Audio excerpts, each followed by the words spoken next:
The sad truth about Gabby and Brian. Hello, y'all. I'm Dianna Brianne. I don't give advice, suggestions, information, recommendations. I just share with you my perspective on different topics. Well, as you all know here lately, the Gabby and Brian story is all over the news. Every time you open up the news, there it is. And what a very, very, very sad story. You know, there's so many different news reports about so many different things. And so many people have been affected by this story. And, you know, it is so sad when you see something like this happen. First of all, when someone loses their life in any which way, especially a young person, it is so very, very, very sad. And, you know, the relationship likely, maybe it had been volatile, but likely they loved each other. They cared about each other. There was love at some point in time there. And both of them were young with their lives completely ahead of them, both of them. And through some tragedy that all the details are not there yet, it has affected not just their lives, but the lives of their families. You know, I was watching an interview with Gabby's father, and I admire him so much in his presentation and in his ability to get in front of the camera and say what he really means and not feel intimidated by anybody. And I admire how he and the stepfather are working closely together. That is really very admirable. And I feel so sad for them to have lost their daughter. That is such a horrible, horrible thing. And one of the things, this has also affected Brian's family. Now, I know the whole news media is coming down hard on them. And I don't know all the details, okay? And as time goes on, things will unfold. But I'm sure that they did not see this coming. And I'm sure that they did not want this coming. How they handled it, to what degree, if they knew anything, who knows? So many people are jumping to conclusions. As tragic as it is for Gabby's family, it's a tragedy for Brian's family because they didn't ask for that. They didn't ask for that. And so, you know, people may say, well, you know, they didn't handle it right from the beginning. I don't know. Maybe they didn't. Okay. But I can tell you that I'm sure that they did not want this to happen. And they did not see it coming. And, you know, I was watching a very well-known talk show called Dr. Phil Show. And I was very disappointed in the way things were handled. First of all, they had Nancy on there. Y'all know Nancy. And, well, I don't know what to say about her because she's not my favorite newscaster, if that's what you want to call her, a reporter or commentary person or whatever. And they had an attorney on there who said to her, please let me finish, which will be a first time ever with you, Nancy. I applaud him. I absolutely applaud him. I thought he made the most common sense. And, you know, I realize that there's a lot of other people out there that have gone missing that Dr. Phil has not done shows on. And I'm wondering why. You know, is it about ratings? Is it all about ratings? What do you think? Do you think it's all about ratings when they do a particular story? I have my opinion, okay? I have my opinion. And then they had this man that came on that knew body language. And, you know, sometimes we read too much into things. And I'm not saying that the finger should not be pointed at Brian. I'm not saying that. What I'm saying is that sometimes what is said is not necessarily the way things went. And by that I mean when they did that pullover, the police pulled him over and he's standing outside of the vehicle. You know, first of all, he's 23 years old, okay? I have kids in their early 20s, and they would be as nervous as could be, and they would probably put their hands down. And on the Dr. Phil show, they were saying, well, he put his hands down by, you know, and that meant he was, you know, nervous or scared. Well, who wouldn't be if you get pulled over by a cop?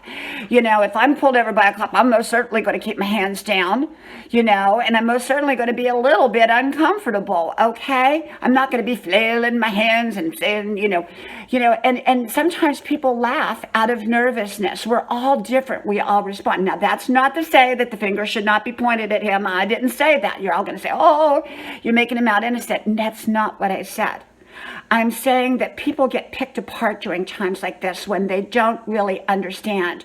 You know, just because someone has body language that we would interpret one way, maybe that's how they do. Because you know what? I laugh all the time. I laugh when I make a mistake. You know, I'm not trying to hide anything. I just laugh, you know, I laugh. That's just part of me. Now, if someone could say, well, she made that, she knew she's a serial killer or something like that. That's what people are saying. We don't know people, okay? We don't know all the circumstances. We know something is wrong. We know that the finger is likely going to be pointed in a certain direction and probably for good reason. And we know that maybe people don't always respond right. But, you know, people are saying, well, how come the parents don't talk to the media? Well, would you talk to the media? The media is going to misinterpret anything you say.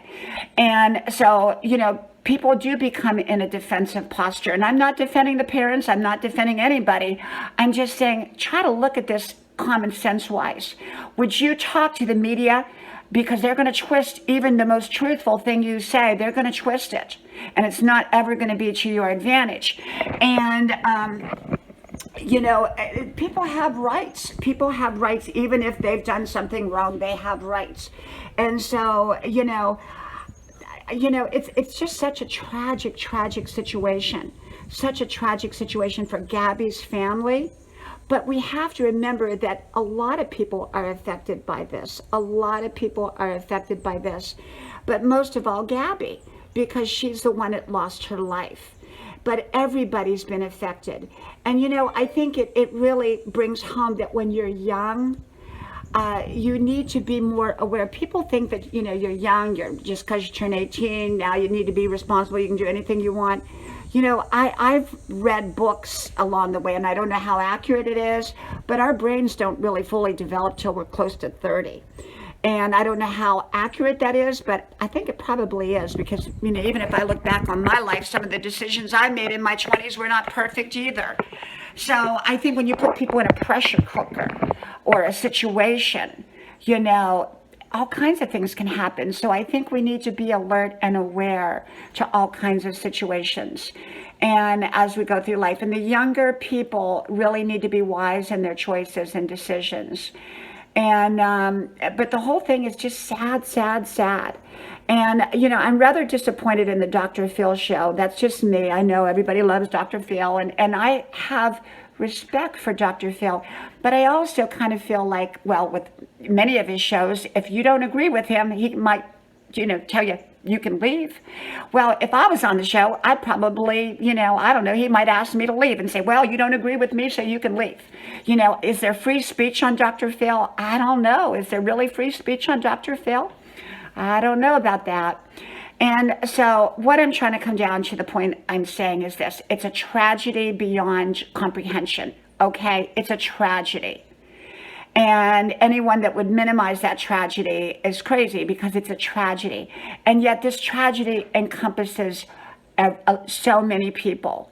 And the thing is, we can look and think we know this and we know that, and, you know, this person laughed, or this person was nervous, or they were a serial. I heard someone say, oh, he's a serial killer because he laughed. You know, we all react differently. I'm not saying that, you know, the finger shouldn't be pointed at him. I didn't say that. What I'm saying is that we all react differently. Give it time. Let things unfold. See what happens. Did the parents on his end do right? I don't know what exactly all the circumstances were. People are being very judgmental and think that they knew everything. He could have lied to them. Who knows? And said other things, that led them to behave in the way that they did. We don't know everything, and I believe in waiting till things come out. And when Dr. Phil said that Nancy was his good, dear friend, I thought, we're judged by our friendships, okay? We're judged by our friendships. And I'm just wondering, he thinks Nancy is his good friend. Okay, well, that's fine, I wouldn't want to be married to her. Anyhow, I know I'm going to get a lot of flack for this, but may God bless Gabby's family. The tragedy is beyond comprehension. I admire the stepfather. I haven't seen a lot of interviews with the mother, but I'm sure her heart is just ripped from her. I can only imagine, because I have 3 young children. But I feel for everybody who was affected by this. And I think the lesson here is, especially when you're young, you need to be very, very mindful of the kind of situations you put yourself into. Okay.